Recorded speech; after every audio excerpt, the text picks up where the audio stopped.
Денис вернулся в Заречье через 12 лет. Деревня встретила его тишиной. Не той уютной деревенской тишиной, когда слышно, как кузнечики скрекочут, и где-то за огородами лает собака, а другой, глухой, ватной, будто кто-то засунул весь мир в старый матрас. Он вышел из старенькой «Газели», которая привезла его из райцентра, и огляделся. Дом бабушки Зои стоял на краю улицы, третьим от околицы. Крыша просела, забор покосился, окна смотрели на дорогу мутными стеклами, как глаза векового старика. «Долго стоял-то», — сказал водитель, дядя Миша. Местный мужик с лицом, похожим на печеную картошку.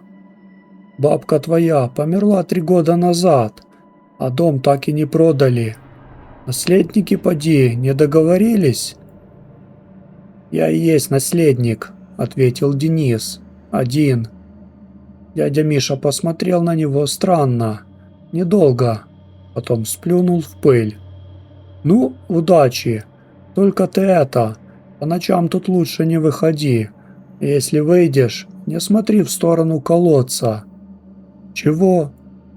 Но дядя Миша уже сел в «Газель» и уехал, оставив Дениса одного перед домом с одним рюкзаком, бутылкой воды и запасом сигарет на 3 дня. Он приехал продавать дом. Городская квартира требовала ремонта, деньги были нужны, а бабушкино наследство единственное, что не пришлось делить с бывшей женой. Он планировал провести здесь 2-3 дня, убраться, вызвать оценщика и забыть эту деревню как страшный сон. Детство в Заречье не было кошмаром, оно было странным. Бабушка Зоя не водила его в церковь, она вообще не верила в Бога, как она говорила. Она верила в силы, в порчу, в глаз и в то, что вода из родника на окраине лечит все, кроме смерти. У нее были книги в кожаном переплете, которые Денису запрещалось открывать. На чердаке висели пучки трав, сохнущие вверх ногами, полынь, зверобой, крапива, а под кроватью стояла банка с мутной жидкостью, в которой плавало что-то похожее на пуповину. Бабушка говорила, что это оберег. Денис думал, просто старость. Теперь, войдя в дом, он понял, что все осталось на месте. Запах тот самый.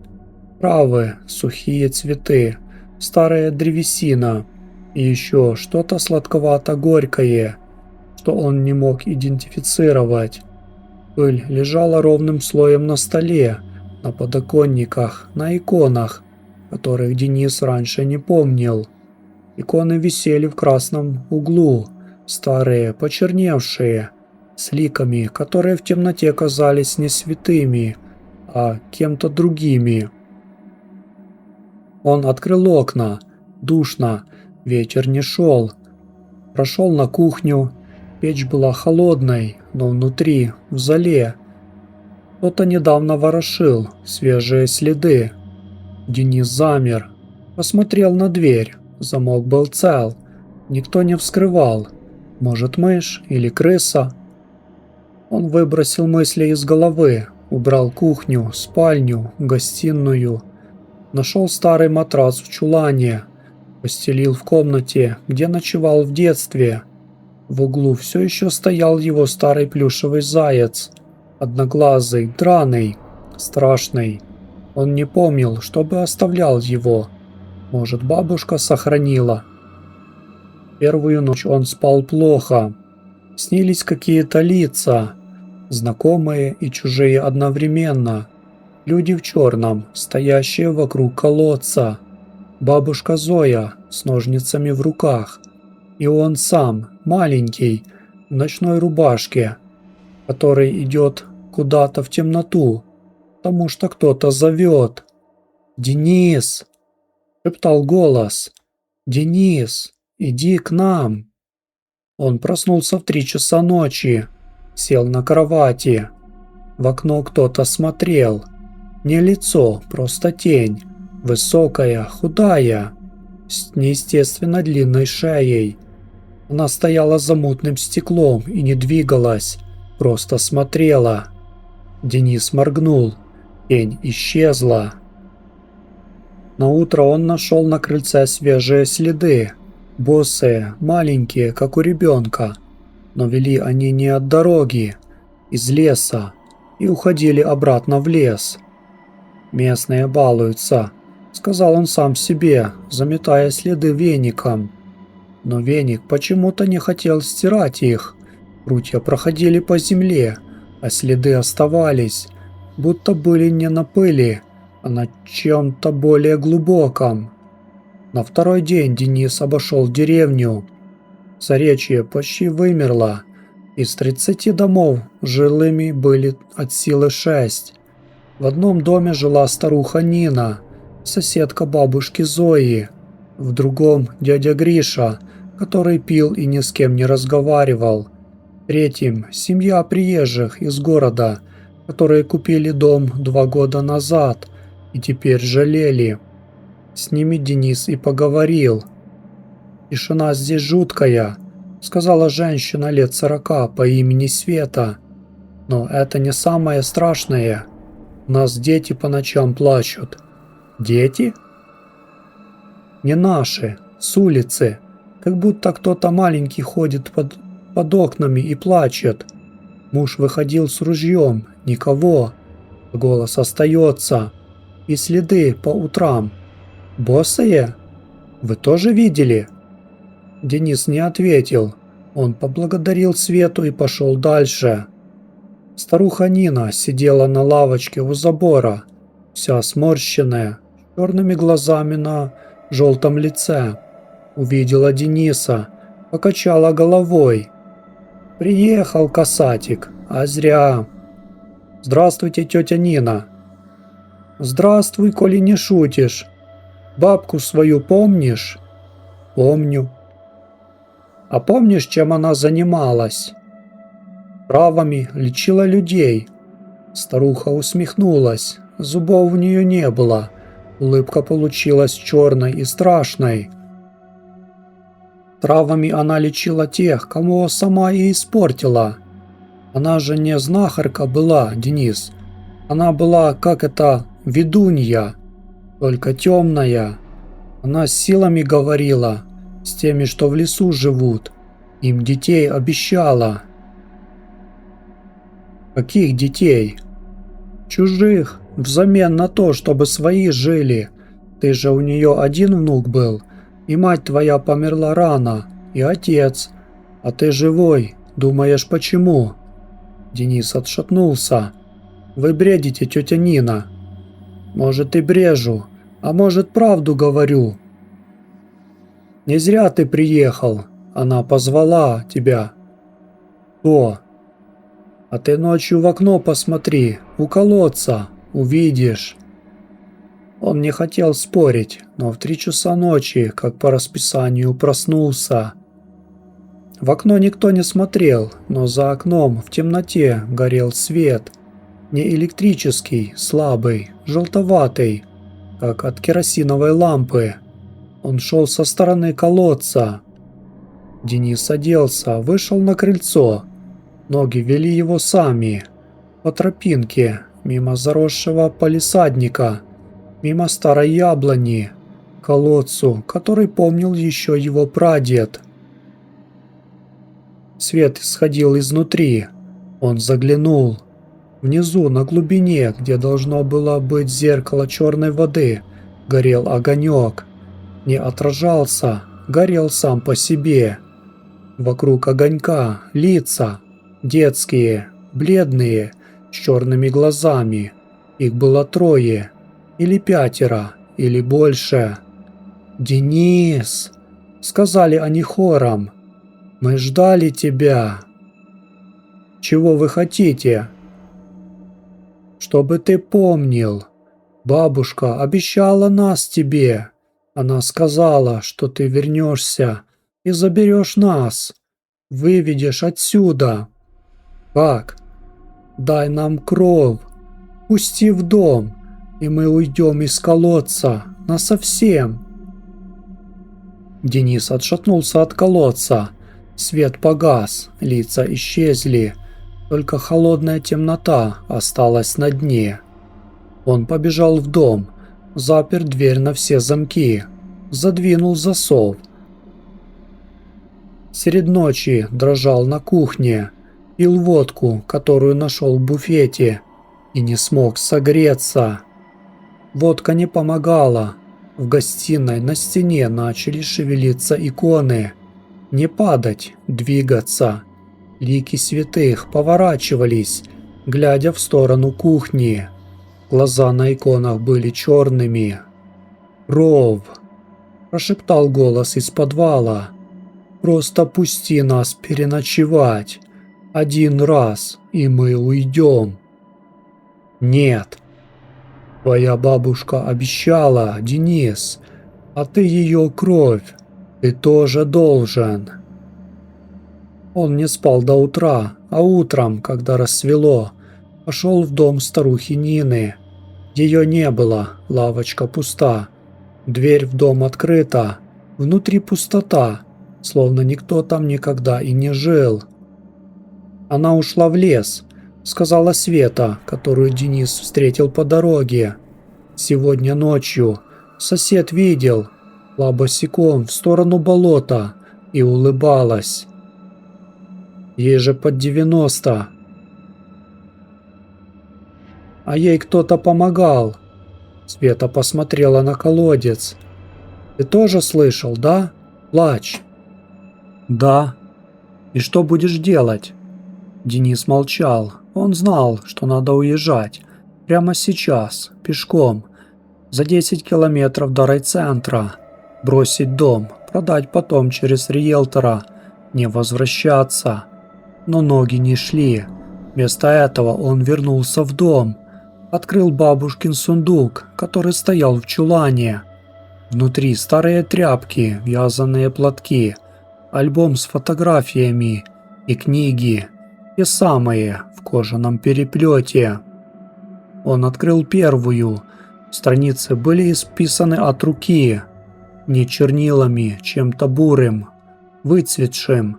Записи не на смеси церковно-славянского и непонятного языка, рисунки, знаки, имена. В центре одной страницы колодец, вокруг дети с черными глазами, над ними женщина в черном, с ножницами. Бабушка Зоя. Подпись внизу. Заговор на вечное живое. Те, кто не умерли, но и не живут, ждут Спасителя. Денис перевернул страницу. Там был список имен. 7 имен, и внизу последним Денис. «Нет», – прошептал он. «Да», – ответил голос из подвала. Он захлопнул книгу, запер сундук, вышел во двор. Солнце светило, небо было синим, но воздух стоял холодный, как в погребе. Он решил уходить. Собрал рюкзак, сунул туда воду, паспорт, зарядку, надел кроссовки, вышел за калитку. И остановился, потому что на дороге, на пыльной грунтовке, ведущей из деревни, стояли дети. 3, мальчик и 2 девочки, лет 5-6, босые в ночных рубашках, с черными глазами. «Денис», — сказал мальчик, — «ты обещал». «Я ничего не обещал». «Бабушка обещала за тебя». «Бабушка умерла». «Ее тело умерло, а мы нет. Пусти нас в дом. Всего на 1 ночь. Мы сами откроем портал». «Какой портал?» «Туда, где тепло, где мы можем быть живыми». Девочка слева заплакала. Ее слезы были черными, как деготь. «Нам холодно, Денис. 30 лет в колодце. Ты же человек, пожалей!» Он смотрел на них и понимал, они не врут. Они действительно дети, и действительно мертвые, и действительно хотят жить, но цена. «Вы убьете меня?» «Нет», — ответил мальчик, — «нам нужно только тело, одно тело. Ты упустишь нас в дом, а мы выберем себе одного. Кто-то из нас останется, а остальные уйдут». «Чье тело?» «Не твое. Мы любим тебя, Денис. Ты единственный, кто не боится». Он не знал, верить им. Но он вспомнил тетю Нину, которая ушла в лес. Вспомнил Свету с ее детьми, которые плачут по ночам. Вспомнил дядю Мишу, который сказал: «Не смотри в сторону колодца». Сделал шаг назад. «Нет». «Пожалуйста», — хором прошептали дети. «Я не могу, я уезжаю». Он прошел вперед, прямо сквозь них. Они расступились. Прикосновения были холодными, не ледяными, а какими-то пустыми, будто он прошел сквозь туман. Через 100 метров он обернулся. Детей не было, но на крыльце его дома стояла бабушка Зоя в черном платье, с ножницами в руках, улыбалась. «Спасибо, внучок», — сказала она. «Я знала, что ты не подведешь». «Я ничего не сделал». «Сделал. Ты открыл дверь. В дом. Когда вошел в первый раз, ты упустил нас. Теперь мы можем выходить. Не все, по одному, каждую ночь». Денис побежал, не оглядываясь, по пыльной дороге, спотыкаясь, падая, вставая. Сзади не было топота. Не было погони, только тихий смех. Через 3 часа он вышел к трассе, остановил попутку, уехал в город. Квартиру он не продал, дом в Заречье оставил как есть. Оценщик звонил, спрашивал, когда приезжать. Денис сказал: «Продавайте без меня, любой ценой». Через месяц дом купили, молодая пара из Питера. Хотели эко-усадьбу в глуши. Через неделю после покупки женщина позвонила Денису. Голос был спокойный, даже веселый. «У вас тут соседи странные», — сказала она. «Приходят по ночам, говорят, что ищут какого-то Дениса. Дети, босые. Вы не знаете, кто это?» Денис бросил звонок, заблокировал номер. Ту ночь ему приснился сон. Он стоит у колодца, а внизу уже не лица, внизу дом. Его дом в Заречье. Крыльцо, окна, дверь. И в каждом окне ребенок с черными глазами. Они смотрят на него и улыбаются. «Мы не ушли, Денис. Мы просто ждем. Ты вернешься. Ты всегда возвращаешься». Он проснулся с криком. Прошло 3 года. Он не возвращался, но каждую ночь, закрывая глаза, он слышит шаги за окном. Не на улице, внутри. В коридоре его городской квартиры. Маленькие босые шаги. Кто-то ходит, кто-то ждет, кто-то уже здесь. И он боится однажды открыть глаза и увидеть их прямо у своей кровати, с черными глазами, с растянутыми в улыбке ртами. «Привет, Денис, мы пришли к тебе домой». А где-то в Заречье, на окраине, у старого колодца стоит бабушка Зоя и улыбается, потому что она знала, внук не подведет. Он всегда был частью заговора, просто не знал этого.